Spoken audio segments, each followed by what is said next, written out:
पंजाबी रंग तो पेशे खिदमत है एक बहुत खूबसूरत नावल अद्धी मौत। इस नावल नूं लिखण वाले ने मखदूम टीपू सलमान।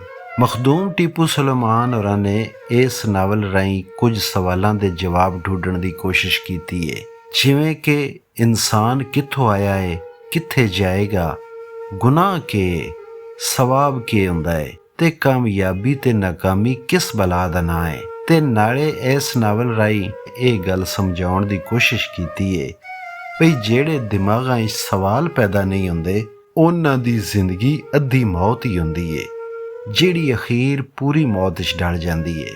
हाज़र है पंजाबी नावल अद्धी मौत दी पहली किस्त ते उसदा पहला अंग सज्जा ते खब्बा। पहला मैं सैटेलाइट दी तरह खला तो वेख्या, इंसान ते के कोई जानदार भी नहीं दिसदा इन्नी उचाई तो, सगों दुनिया भी एक निक्का जिहा गोला ही दिसती सी, बेशुमार गोलियां विच। निक्के वड्डे काले ते बखदे गोलियां विच एक उवें जिहा गोला। फिर मैं थल्ले मुड़ आया ते चिड़ी वांग उडारी मार के वेख्या।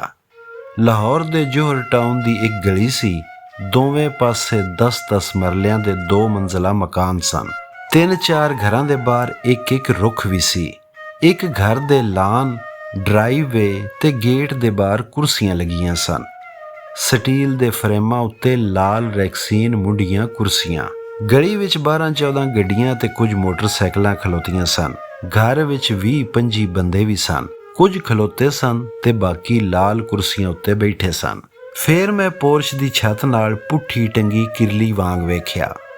2-2 4-4 करके लोकी आए जांदे सन। बंदे बाहर ठहर जांदे ते सवाणियां अंदर वड़ जानियां। फिर मैं मच्छर वांग घर दे अंदर वड़ के वेख्या, बिण बिण करदे। लोकां दे हत्थां पैरां कन्नां नक्कां लत्तां ते बाहां दे आले दुआले उड़दे। सफेद चदरां उत्ते सवाणियां बैठियां सन। बजदे नसते बालां दे विचकार एक मंजी ते सफेद चदर नाल ढकिया जनाजा पिया सी। ਇਹ ਜਨਾਜ਼ਾ ਮੇਰਾ ਸੀ ਤੇ ਇਹ ਘਰ ਵੀ ਮੇਰਾ ਹੀ ਸੀ। ਮੇਰਾ ਮਤਲਬ ਹੈ ਮੇਰਾ ਹੁੰਦਾ ਸੀ ਜਦੋਂ ਮੈਂ ਜਿਉਂਦਾ ਸਾਂ। ਕੁਝ ਚਿਰ ਤੇ ਮੈਂ ਆਪਣੀ ਲਾਸ਼ ਉੱਤੇ ਉੱਡਦਾ ਰਿਹਾ। ਫਿਰ ਬੋਰ ਹੋ ਕੇ ਉਤਾਂ ਨੂੰ ਪਰਦੇ ਦੀ ਰੀਲਿੰਗ ਤੇ ਬਹਿ ਕੇ ਆਪਣੇ ਜਨਾਜ਼ੇ ਨੂੰ ਘੂਰਨ ਲੱਗ ਪਿਆ। ਮੈਨੂੰ ਮੋਏ ਕੋਈ 4 ਕੁ ਘੰਟੇ ਹੋ ਚੱਲੇ ਸਨ। ਮੈਂ ਬਾਹਰ ਸੜਕ ਤੇ ਆਪਣੀ ਮੋਟਰਸਾਈਕਲ ਤੇ ਜਾ ਰਿਹਾ ਸਾਂ ਕਿ ਸੱਜਿਓਂ ਮੈਨੂੰ ਇੱਕ ਝਾਕਾ ਜਿਹਾ ਪਿਆ। फिर इंज लग्या जिस तरह सारी दुनिया सज्जे पासे वल डिग पई होवे। ਇਹਦੇ ਬਾਅਦ ਮੈਨੂੰ ਜਾਪਿਆ ਬਈ ਮੈਂ ਚਿੜੀ ਵਾਂਗ ਉੱਡਦਾ ਪਿਆ ਸਾਂ। ਉੱਥੋਂ ਮੈਨੂੰ ਦਿਸਿਆ ਇੱਕ ਗੱਡੀ ਮੇਰੀ ਮੋਟਰਸਾਈਕਲ ਉੱਤੇ ਚੜੀ ਪਈ ਸੀ ਤੇ ਮੈਂ ਸੜਕ ਕੰਢੇ ਪਿਆ ਸਾਂ। ਸਿਰ ਫੁੱਟਪਾਥ ਨਾਲ ਵੱਜ ਕੇ ਟੁੱਟ ਚੁੱਕਿਆ ਸੀ। ਖੂਨੋ ਖੂਨ ਸਾਂ। ਲੋਕੀ ਇਕੱਠੇ ਹੋ ਗਏ। ਘਰ ਦੇ ਕੋਲ ਹੀ ਸਾਂ। 2-1 ਲੋਕਾਂ ਨੇ ਸਿਆਣ ਲਿਆ। ਘਰ ਫੋਨ ਕਰਨ ਲੱਗੇ। ਫਿਰ ਮੈਨੂੰ ਚੁੱਕ ਕੇ ਘਰ ਲੈ ਆਏ। ਮੇਰਾ ਮਤਲਬ ਹੈ ਮੇਰੀ ਲਾਸ਼ ਨੂੰ। ਮਰਨ ਪਿੱਛੋਂ ਘਟੋ ਘਟ ਇਹ ਸਕੂਨ ਤੇ ਹੈਗਾ ਸੀ ਕਿ ਜਜ਼ਬੇ ਤੇ ਅਹਿਸਾਸ ਮੁੱਕ ਗਏ ਸਨ।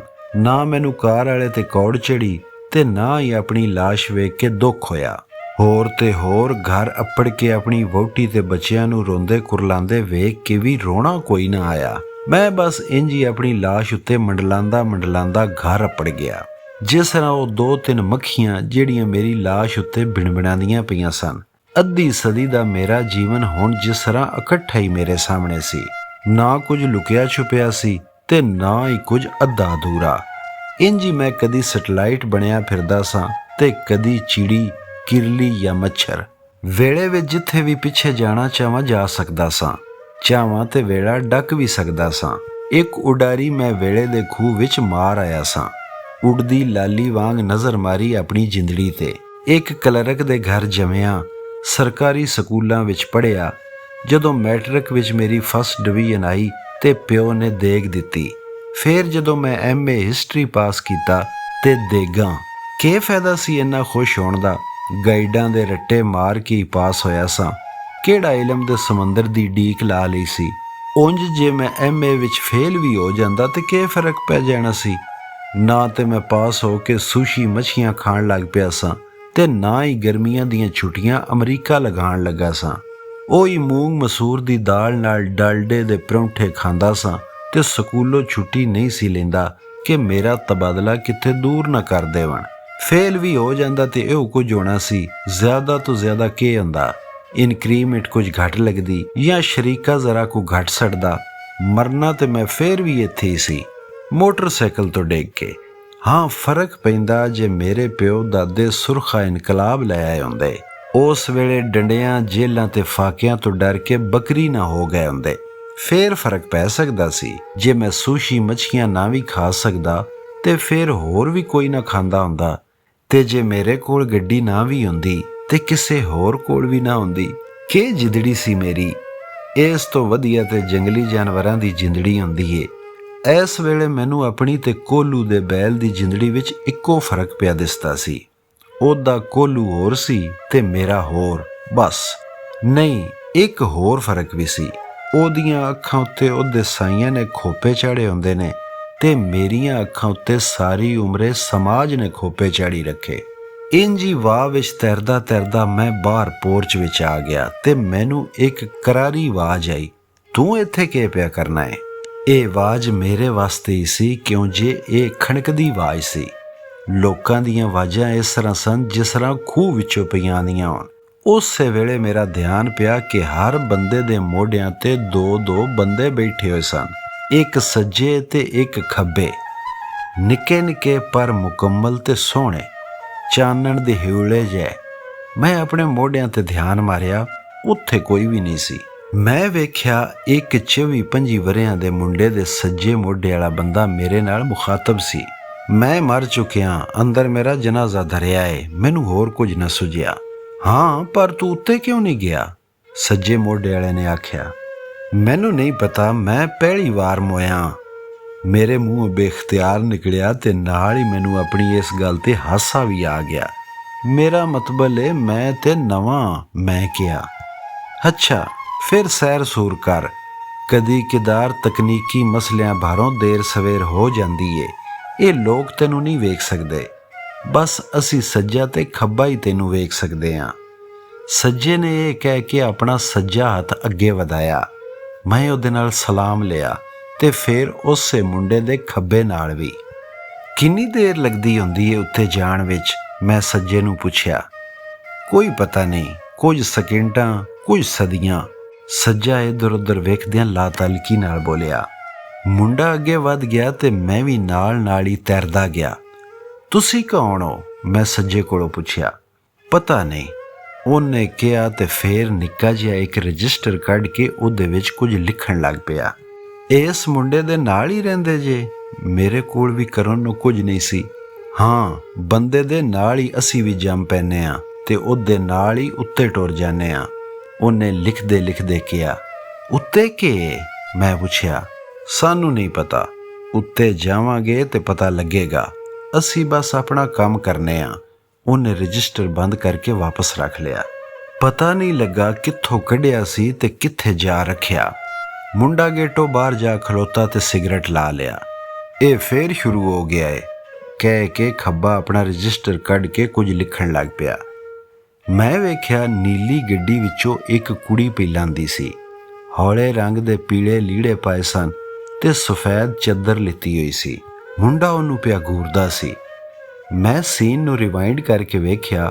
ਕੁੜੀ ਜਦੋਂ ਗੱਡੀਓਂ ਨਿਕਲਣ ਲੱਗੀ ਤੇ ਪਹਿਲਾਂ ਉਹਨੇ ਆਪਣਾ ਸੱਜਾ ਪੈਰ ਬਾਹਰ ਸੜਕ ਤੇ ਰੱਖਿਆ ਸੀ, ਜਿਹਦੀ ਵਜ੍ਹਾ ਤੋਂ ਉਹਦੀ ਸੁੱਥਣ ਗਿੱਟਿਓਂ ਉੱਚੀ ਹੋ ਗਈ ਸੀ। ਦੁੱਧ ਵਾਂਗ ਚਿੱਟੀ ਤੇ ਬਰਫੀ ਦੇ ਗੋਦੇ ਵਾਂਗ ਭਰਵੀਂ ਪਿੰਡਲੀ ਵਾਕਈ ਬਹੁਤ ਸੋਹਣੀ ਪਈ ਦਿਸਦੀ ਸੀ। ਤੇ ਫੇਰ ਜਦੋਂ ਉਹਨੇ ਬਾਹਰ ਖਲੋ ਕੇ ਆਪਣੀ ਚੱਦਰ ਖੋਲ ਕੇ ਮੁੜ ਚੰਗੀ ਤਰ੍ਹਾਂ ਵਲੇਟੀ ਤੇ ਉਹਦੀਆਂ ਭਰੀਆਂ ਛਾਤੀਆਂ ਨੇ ਸਾਰਾ ਮੰਜ਼ਰ ਮਿੱਠਾ ਕਰ ਦਿੱਤਾ। ਉਹ ਮੁੰਡਾ ਅਮਜਦ ਇਹ ਸਭ ਕੁਝ ਹੀ ਵੇਖਦਾ ਪਿਆ ਸੀ। ਮੈਂ ਵੇਲਾ ਡੱਕ ਲਿਆ। ਖੱਬੇ ਨੇ ਮੇਰੇ ਵੱਲ ਤੱਕਿਆ ਤੇ ਰਜਿਸਟਰ ਅੰਦਰ ਰੱਖ ਲਿਆ। ਇਹ ਤੁਸੀਂ ਕਰਦੇ ਕੀ ਪਏ ਹੋ? ਮੈਂ ਪੁੱਛਿਆ। ਇਹ ਸਾਡਾ ਕੰਮ ਏ, ਅਸੀਂ ਆਪਣੇ ਬੰਦੇ ਦਾ ਸਭ ਕੁਝ ਲਿਖਣਾ ਹੁੰਦਾ ਏ। ਇਸ ਵਾਰੀ ਖੱਬੇ ਨੇ ਜਵਾਬ ਦਿੱਤਾ। ਉਹ ਤੇ ਮੈਂ ਵੇਖ ਹੀ ਰਿਹਾ ਹਾਂ, ਪਰ ਤੁਸੀਂ ਹੋ ਕੌਣ ਤੇ ਇਹ ਸਭ ਕੁਝ ਕਿਉਂ ਪੈ ਲਿਖਦੇ ਹੋ?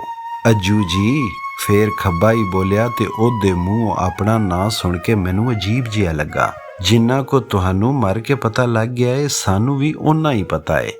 ਅੱਖ ਖੁੱਲੀ ਤੇ ਅਸੀਂ ਇੱਥੇ ਸਾਂ ਤੇ ਸਾਨੂੰ ਪਤਾ ਸੀ ਬਈ ਇਹ ਸਾਡਾ ਕੰਮ ਹੈ ਜਿਹੜਾ ਅਸੀਂ ਕਰਨਾ ਹੈ ਤੇ ਅਸੀਂ ਕਰੀ ਜਾ ਰਹੇ ਹਾਂ। ਬਾਕੀ ਸਾਨੂੰ ਵੀ ਉਤਾਂ ਜਾ ਕੇ ਪਤਾ ਲੱਗੇਗਾ। ਮੈਂ ਹੈਰਾਨ ਹੋ ਕੇ ਇੱਧਰ ਉੱਧਰ ਨਜ਼ਰ ਮਾਰੀ। ਸਭ ਕੁਝ ਫਿਲਮੀ ਜਿਹਾ ਪਿਆ ਲੱਗਦਾ ਸੀ, ਕੁਝ ਵੀ ਸੁਚਲ ਨਹੀਂ ਸੀ ਪਿਆ ਦਿਸਦਾ। ਆਪਣੇ ਤੇ ਨਜ਼ਰ ਮਾਰੀ ਤੇ ਇੱਕ ਹਿਊਲਾ ਜਿਹਾ ਦਿਸਿਆ ਚਾਨਣ ਦਾ।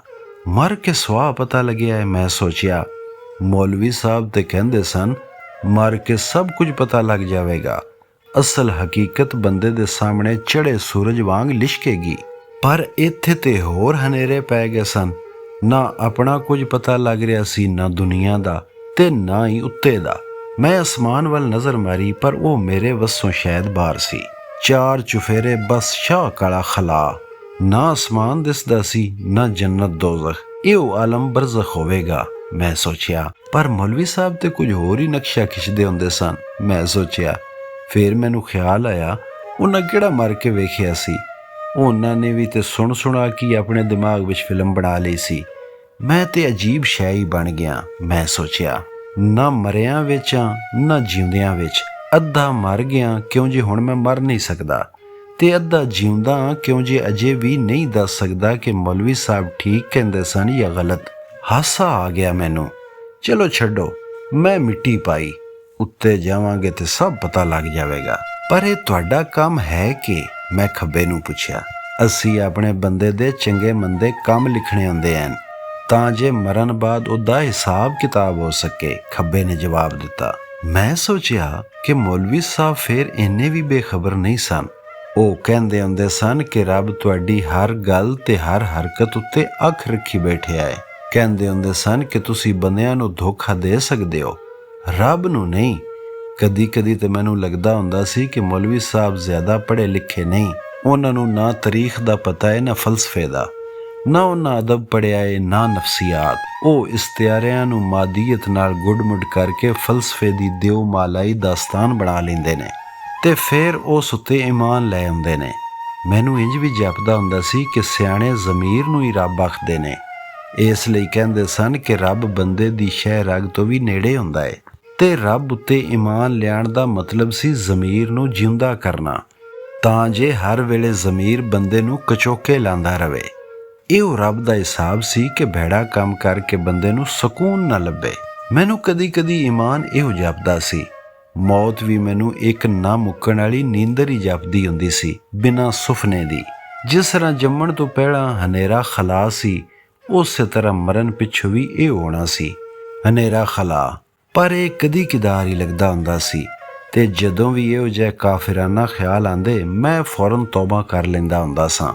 ਪਰ ਹੁਣ ਤੇ ਲੱਗਦਾ ਸੀ ਵੀ ਮੌਲਵੀ ਸਾਹਿਬ ਵੀ ਸਿਆਣੇ ਸਨ। ਹਿਸਾਬ ਕਿਤਾਬ ਦਾ ਸੁਣ ਕੇ ਮੈਨੂੰ ਪਹਿਲੀ ਵਾਰੀ ਡਰ ਲੱਗਿਆ। ਮੈਂ ਵੇਲਾ ਤੇ ਟੋਰ ਦਿੱਤਾ ਪਰ ਉਹਨਾਂ ਕੋਲੋਂ ਤਫਸੀਲ ਪੁੱਛਣ ਲੱਗ ਪਿਆ ਕਿ ਉਹ ਕੀ ਕੁਝ ਲਿਖਦੇ ਨੇ ਤੇ ਕਿਵੇਂ, ਤੇ ਇਹ ਵੀ ਕਿ ਉਹ ਦੋਵੇਂ ਕਿਉਂ ਲਿਖਦੇ ਨੇ। ਉਹਨਾਂ ਮੈਨੂੰ ਦੱਸਿਆ ਕਿ ਉਹ ਆਪਣਾ ਆਪਣਾ ਕੰਮ ਲਿਖਦੇ ਨੇ। ਸੱਜਾ ਚੰਗੇ ਕੰਮ ਲਿਖਦਾ ਏ ਤੇ ਖੱਬਾ ਬੰਦੇ ਦੇ ਭੈੜੇ ਕੰਮ। ਉਹਨਾਂ ਨੇ ਸੁਣਿਆ ਹੋਇਆ ਸੀ ਕਿ ਉੱਤੇ ਜਾ ਕੇ ਬੰਦੇ ਦਾ ਹਿਸਾਬ ਉਹਨਾਂ ਦੀ ਲਿਖਤ ਤੇ ਹੀ ਹੋਵੇਗਾ। ਕੁਝ ਚਿਰ ਬਾਅਦ ਮੇਰਾ ਜਨਾਜ਼ਾ ਚੁੱਕਿਆ ਗਿਆ। ਹੁਣ ਤੀਕਰ ਟੈਂਟ ਤੇ ਲਾਈਟਾਂ ਵੀ ਲੱਗ ਚੁੱਕੀਆਂ ਸਨ।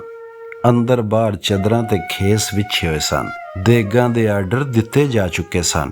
ਕੁਕੜੀ ਦਾ ਸਾਲਣ ਤੇ ਸਾਦੇ ਨਾਨ, ਨਾਲ ਦਹੀਂ ਦਾ ਰਾਇਤਾ ਤੇ ਸਲਾਦ ਵੀ ਆਣੀ ਸੀ। ਸਭ ਪ੍ਰਾਣਿਆਂ ਨੂੰ ਕਿਹਾ ਜਾ ਰਿਹਾ ਸੀ ਕਿ ਉਹ ਮਈਅਤ ਦਫਨਾ ਕੇ ਵਾਪਸ ਆਉਣ ਤੇ ਖਾਣਾ ਖਾ ਕੇ ਜਾਣ। ਆਪਣੇ ਲਈ ਮਈਅਤ ਦਾ ਲਫ਼ਜ਼ ਸੁਣ ਕੇ ਵੀ ਅਜੀਬ ਜਿਹਾ ਲੱਗਾ। ਜਨਾਜ਼ਾ ਪੜ੍ਹਾਉਂਦੇ ਹੀ ਮੌਲਵੀ ਸਾਹਿਬ ਨੇ ਐਲਾਨ ਵੀ ਕਰ ਦਿੱਤਾ ਸੀ ਕਿ ਅਗਲੇ ਦਿਨ ਅਸਰ ਤੇ ਮਗਰਬ ਦੀ ਨਮਾਜ਼ ਦੇ ਵਿਚਕਾਰ ਮੇਰੇ ਕੋਲ ਆਉਣਗੇ। ਮੇਰੇ ਘਰ ਵਾਲੇ ਹੁਣੇ ਤੋਂ ਪੈ ਡਿਸਕਸ ਕਰਦੇ ਸਨ ਕਿ ਮੇਰੇ ਕੁੱਲਾਂ ਤੇ ਕਿਹੜੇ-ਕਿਹੜੇ ਫਲ ਰੱਖੇ ਜਾਣੇ ਚਾਹੀਦੇ ਨੇ। ਮੈਂ ਜਨਾਜ਼ੇ ਤੇ ਇੱਕ ਕਾਂ ਵਾਂਗ ਨਜ਼ਰ ਮਾਰੀ। ਵਾਹਵਾ ਲੋਕ ਸਨ, ਗੱਡੀਆਂ ਸਨ, ਟੌਰਾਂ ਨਾਲ ਜਾ ਰਿਹਾ ਸੀ ਮੇਰਾ ਜਨਾਜ਼ਾ। ਮੈਂ ਸੋਚਿਆ ਮੈਂ ਹਮੇਸ਼ਾ ਇਹੋ ਚਾਹੁੰਦਾ ਸਾਂ ਕਿ ਮੇਰਾ ਜਨਾਜ਼ਾ ਟੌਰਾਂ ਨਾਲ ਉੱਠੇ। ਬੇਸ਼ੁਮਾਰ ਲੋਕ ਹੋਣ, ਵੱਡੀਆਂ ਵੱਡੀਆਂ ਗੱਡੀਆਂ ਹੋਣ। ਜਦੋਂ ਜਨਾਜ਼ਾ ਚੁੱਕਿਆ ਜਾਵੇ ਤੇ ਲੋਕੀ ਰੋਣ ਪਏ, ਸਵਾਣੀਆਂ ਵੈਣ ਪਾਣ, ਜਨਾਜ਼ੇ ਦਾ ਖਾਣਾ ਵਧੀਆ ਹੋਵੇ, ਲੋਕੀ ਹਮੇਸ਼ਾ ਮੇਰਾ ਜਨਾਜ਼ਾ ਯਾਦ ਰੱਖਣ। ਮੈਂ ਹੁਣ ਆਪਣੀ ਖੈਸ਼ ਆਪਣੀਆਂ ਅੱਧੀਆਂ ਜਿਉਂਦੀਆਂ ਅੱਖਾਂ ਨਾਲ ਪੂਰੀ ਹੁੰਦੀ ਪਿਆ ਵੇਖਦਾ ਸਾਂ।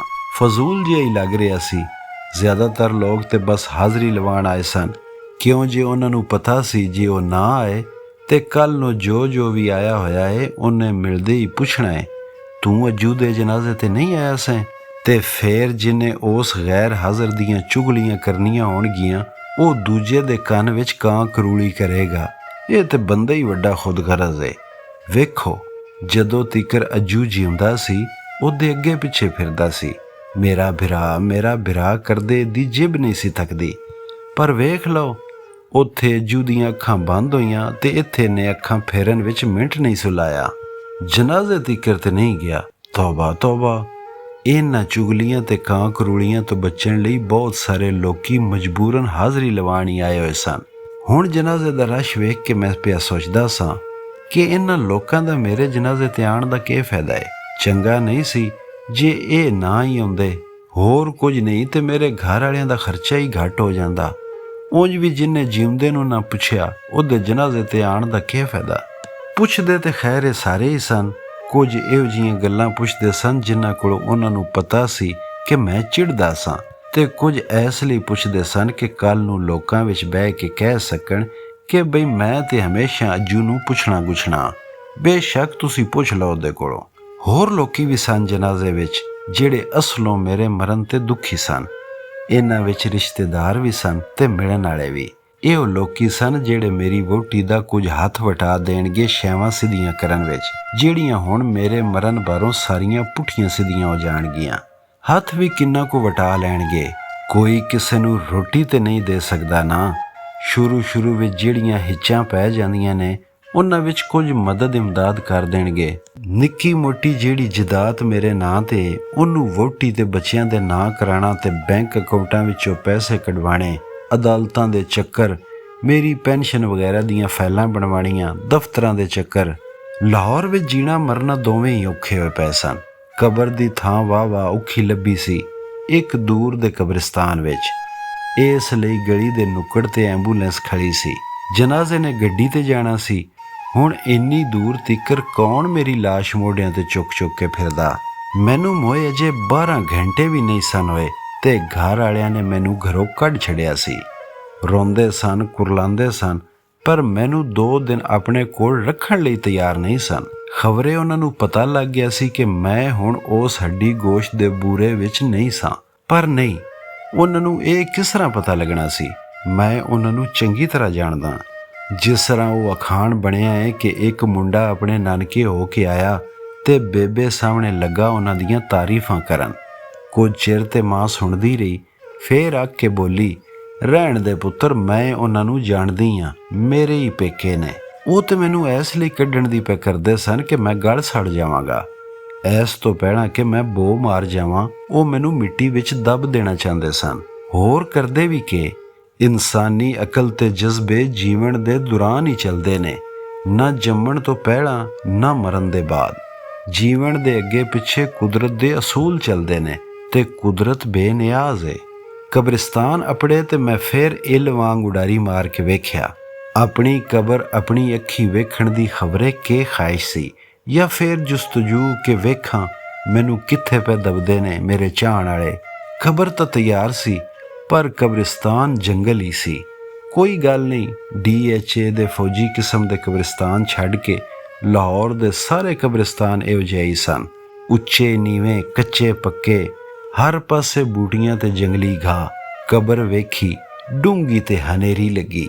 ਮੈਂ ਸੁਣਿਆ ਹੋਇਆ ਸੀ ਕਬਰ ਦਾ ਡਾਢਾ ਡਰ ਹੁੰਦਾ ਹੈ, ਪਰ ਮੈਨੂੰ ਡਰ ਕੋਈ ਨਹੀਂ ਸੀ ਪਿਆ ਲੱਗਦਾ। ਮੈਨੂੰ ਤੇ ਆਪਣੀ ਕਬਰ ਹੀ ਨਹੀਂ ਸੀ ਪਈ ਲੱਗਦੀ, ਕਿਸੇ ਹੋਰ ਦੀ ਲੱਗਦੀ ਸੀ। ਤੇ ਹੈਗੀ ਵੀ ਇਹ ਕਿਸੇ ਹੋਰ ਦੀ ਸੀ। ਇਹ ਤੇ ਮੇਰੀ ਲਾਸ਼ ਦੀ ਕਬਰ ਸੀ।